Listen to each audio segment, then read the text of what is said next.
देश में ओमिक्रॉन के मामलों की रफ्तार भले ही धीमी हो, लेकिन बढ़ते केसेस के साथ साथ देश की चिंता बढ़ती जा रही है। और अब तक अगर हम बात करें 3 राज्यों में ओमिक्रॉन के 4 केसेस मिले हैं। कर्नाटक, गुजरात के बाद शनिवार को महाराष्ट्र के मुंबई में डोंबिवली इलाके में एक शख्स में ओमिक्रॉन वेरिएंट पाया गया है।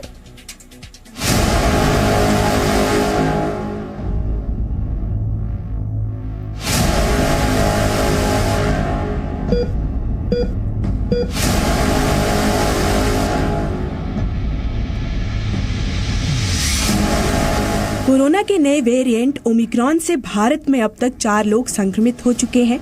कर्नाटक और गुजरात के कोरोना का ये नया वेरिएंट आर्थिक राजधानी मुंबई में भी दस्तक दे चुका है। यहाँ के डोंबिवली इलाके में एक शख्स विदेश से लौटा जो कोरोना संक्रमित था। जीनोम सीक्वेंसिंग के बाद पता चला कि वो भी ओमिक्रॉन से संक्रमित है।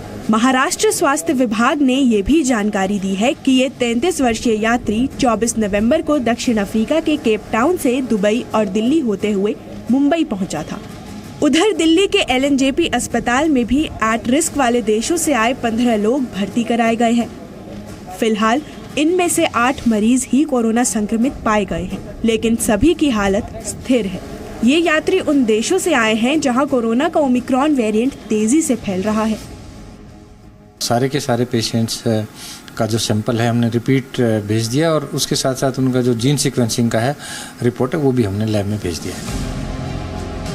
वहीं मुंबई में विदेश से आए 288 लोगों के सैंपल जीनोम सीक्वेंसिंग के लिए भेजे गए हैं। BMC अब इन सभी की रिपोर्ट का इंतजार कर रही है। उधर स्वास्थ्य मंत्रालय ने 6 राज्यों को चिट्ठी लिखकर राज्यों से तुरंत जरूरी कदम उठाने की सलाह दी है, ताकि कोरोना के नए वेरिएंट और पिछले 1 महीने में कोरोना के मामलों पर लगाम लगाई जा सके। कोरोना का ये नया वेरिएंट भले ही देश के लिए अभी बड़ा खतरा ना बना हो, लेकिन नियमों के पालन के साथ साथ वैक्सीनेशन भी बेहद जरूरी है, ताकि इस नए वेरिएंट से लड़ने के लिए आपके पास सुरक्षा कवच पहले से मौजूद हो। ब्यूरो रिपोर्ट, जी मीडिया। तो देश में कोरोना के नए वेरिएंट की जिसकी बात हम लगातार करें, ओमिक्रॉन से संक्रमितों की संख्या 4 पहुंच चुकी है। इसकी पुष्टि हो चुकी है। हालांकि राष्ट्रीय राजधानी दिल्ली में अभी तक इसका एक भी केस नहीं आया, लेकिन इस नए वेरिएंट के खतरे को देखते हुए यहाँ के अस्पताल कितने तैयार हैं, आइए आपको दिखाते हैं। ग्राउंड जीरो पे पहुंची हमारी संवाददाता गोपिका अग्रवाल की अगली रिपोर्ट। भारत में अब ओमिक्रॉन वेरिएंट आने के बाद और जो तीसरी लहर है उसके अनुमान के बीच राजधानी दिल्ली के सरकारी अस्पताल कितने तैयार हैं, ये जानने के लिए हम दिल्ली के हिंदूराव अस्पताल में पहुंचे हैं। और यहाँ की अगर मैं आपको तस्वीरें दिखाऊं तो यहाँ पर पिछली वेव में जो है वो 250 बेड्स यहाँ पर थे, लेकिन अब दिल्ली सरकार की तरफ से इन्हें 300 बेड्स का टारगेट दिया गया है। इसके अलावा यहाँ पर PM केयर्स फंड के द्वारा फंड किया गया एक ऑक्सीजन प्लांट भी लगाया गया है, जिसकी 1000 लीटर प्रति मिनट ऑक्सीजन बनाने की क्षमता है। साथ ही साथ यहाँ पर जितने भी बेड्स हैं सभी के ऊपर पाइपलाइन लगी हुई है, जिसके अंदर से इनको पेशेंट्स को जो है वो ऑक्सीजन मिल सकता है। इस वक्त हमारे साथ हिंदूराव अस्पताल के कोविड के नोडल अफसर डॉक्टर दीपक कुमार दास मौजूद हैं। सर, दूसरे वेव से हमने क्या सीखा और किस तरीके की तैयारियां आगे की गई है यहाँ पे? मैन पावर मैनेजमेंट कैसे करना, ह्यूमन रिसोर्सेज का management, logistic management, oxygen management, testing facilities, इस तरह के माहौल में, इस तरह के समाज की स्थिति को हमने जो 2 महीने निकाले तो उससे सीख हमने बहुत ली। हमारे पास ऑक्सीजन कंसनट्रेटर पहले लगभग 50 थे, आज 150 है। तो इसलिए हमने सभी चीज़ों को अभी तैयारी में तो हैं और उम्मीद करते हैं कि अगर कोई अगली लहर आई तो उसका मुकाबला हम लोग अच्छी तरह से कर सकेंगे। तो डॉक्टर साहब से बात करने के बाद हम फिलहाल ये समझ पा रहे हैं कि सिर्फ ट्रीटमेंट के ऊपर डिपेंडेंट ना रहें, आप अपना वैक्सीनेशन ज़रूर ले लें अगर आपने नहीं किया है तो। साथ ही जो कोविड प्रोटोकॉल्स हैं जैसे कि मास्क लगाएं और सोशल डिस्टेंसिंग को उसको फॉलो करें। गोपिका अग्रवाल, जी मीडिया, दिल्ली। देश के कर्नाटक राज्य में कोरोना के इस नए वेरिएंट के केस सबसे पहले मिले थे और यहां ओमिक्रॉन के अब तक 2 केसेस की पुष्टि हो चुकी है। शुक्रवार को राज्य सरकार ने नई गाइडलाइंस को जारी कर दिया है। इन नई गाइडलाइंस का लोग सख्ती के साथ पालन करें, इसका ख्याल रखा जा रहा है। देखिए बेंगलुरु से जयपाल शर्मा की अगली ग्राउंड रिपोर्ट। कर्नाटक में ओमिक्रॉन के 2 मामले सामने आने के बाद बरती जा रही सख्ती का असर अब नजर आने लगा है। इस वक्त मैं बेंगलुरु की सिटी मार्केट में मौजूद हूं। आप देख सकते हैं कि ये इलाका काफी भीड़ से भरा हुआ इलाका है और इस भीड़ के अंदर में समझदार लोग भी हैं जो इस प्रोटोकॉल का पूरी तरह से पालन कर रहे हैं और लापरवाह लोगों की भी कमी नहीं जो नियमों की धज्जियां उड़ाते हैं।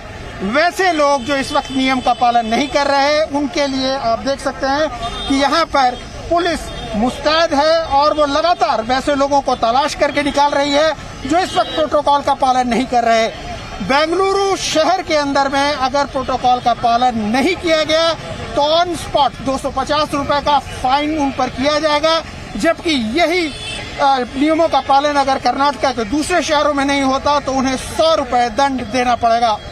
कैमरामैन तारक रामू के साथ जयपाल शर्मा, जी media, Bengaluru.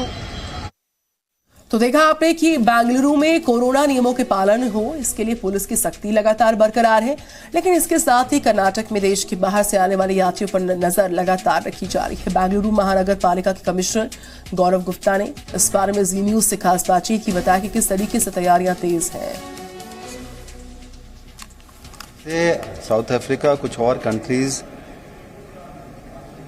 High risk country identify हुए हैं, तब से सारे लोगों का टेस्टिंग एयरपोर्ट में किया जा रहा है। मतलब वो पहले डबल वैक्सीनेटेड होने चाहिए, उसके बाद आरटीपीसीआर टेस्ट लाना चाहिए, उसके बाद यहाँ आने के बाद दोबारा टेस्ट हो रहा है। दोबारा टेस्ट में जो पॉजिटिव आ रहे हैं वो उनका जो पॉजिटिव आ रहे हैं उसमें 2 या 3 ही लोग अभी तक वैसे हुए हैं, उनकी सीक्वेंसिंग की जा रही है। 1 महीने पहले जो लोग आए थे, जब तक ये वायरस ऑफ कंसर्न नहीं था, तब की जो नंबर्स हैं वो भी हम लोग ट्रैक करने की कोशिश कर रहे हैं कि ये वायरस ऑफ कंसर्न डिक्लेयर होने के बाद ही सबसे पहले तो यही प्रायोरिटी है कि जो अभी आ रहे हैं, रिसेंटली आ रहे हैं, 1 हफ्ते में जो डिक्लेयर होने के बाद आ रहे हैं, उनको पहले किया जाए। सारे ट्रैक हो चुके हैं, उसमें किसी को मैं कह रहा हूं एज पब्लिक लेवल कोई चिंता करने की जरूरत नहीं है। मैं पब्लिक से यही गुजारिश करूंगा, रिक्वेस्ट करूंगा, सब लोग मास्क रहकर चलें।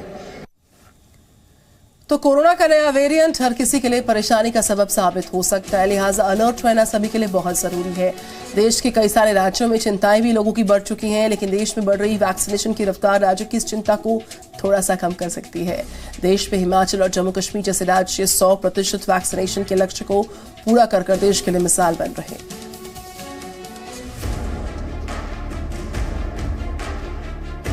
देश में कोरोना के नए वेरिएंट के केस आने लगे हैं। सरकार ने भी इस नए वेरिएंट को काबू करने के लिए नई गाइडलाइंस जारी कर दी हैं। लोगों के मन में तीसरी लहर की चिंता भी उठने लगी है, लेकिन इस बीच वैक्सीनेशन के बन रहे रिकॉर्ड देश के लोगों के लिए राहत का काम कर रहे हैं। देश के 2 राज्यों में कोरोना वैक्सीन की 100% डोज लगाई जा चुकी है। हिमाचल प्रदेश सभी वयस्कों को कोरोना वैक्सीन देने वाला देश का पहला राज्य बन गया है। हिमाचल में 18 साल से अधिक उम्र के 53,80,000 से ज्यादा लोगों को कोरोना वैक्सीन की दूसरी डोज लगाई जा चुकी है। हिमाचल प्रदेश स्वास्थ्य विभाग के सचिव ने बताया कि वयस्क लोगों को 100% दूसरी डोज दी जा चुकी है और अब सरकार हिमाचल प्रदेश में ओमिक्रॉन वेरिएंट को फैलने से रोकने पर काम कर रही है। ओमिक्रॉन के खतरे को देखते हुए टेस्टिंग, ट्रैकिंग, ट्रेसिंग की जा रही है। हिमाचल प्रदेश देश में पहला ऐसा राज्य बन गया है जहां जो पात्र आबादी है उसे सेकेंड डोज दी जा चुकी। वहीं जम्मू कश्मीर ने भी कोरोना वैक्सीनेशन के मामले में उपलब्धि हासिल की है।